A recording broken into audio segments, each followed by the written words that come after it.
Ay, sa alam dato nagsusuri ng kuday kong tabok ng bawron. Nariri ko sa tabok nagsuroy. Iyog sa akong pamilya. Tara. Kumanan ni, daghang kibig manok, pero di may ihawg manok ron, nuha mi gulay. Mangita ko og dabong ron. Nana ko dres bagnot sa kawayanan. Tanaw ko sa kilid ng labay tambubuan ug manakon. Si mapakanta. Na akong asawa ay nagtanaw sa kuan. Babaw, kung siya gitanaw des babaw. Tignay mahulog siguro ba. Tanaw sa mong yuta dring gamay. Kano sa mahalin sa insik. Ana po ko sa kawayanan. Nga butong, katul kayo. Ngita og dabong. Dugayan, nakikita na jud og dabong. Duha ka punuan. Mo ning dabong ron akong nakuha oh. Ngani oro na siya. Puting katula. Katul yun, puting katula. Ana ngani oro na pagpanit. Tuman. Panitan dayon. Ya, ilawon din siya haron katol imong baba. Ana ra sa pagpanit. Mudi pagpalitan. Ngana mga kadato. Kon kaon puta gulay haron bagsik atong lawas.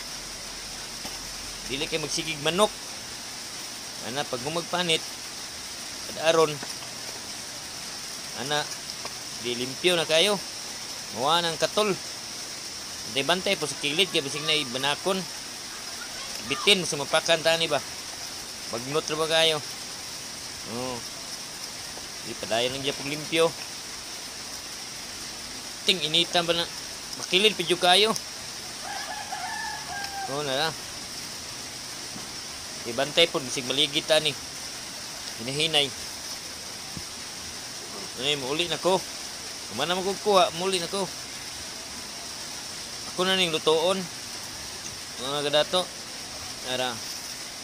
Pauli na ko sa amuang bayag. Karon naghubok ko kay katul kayo. Singot pidyo kay ko, bakilid kas nanan. Ako din pugkon akong sina at nawa oh. Kaabig singot ako eh. Ting singota gyud. Mga gulay ba kapoy kayo? Okay lang.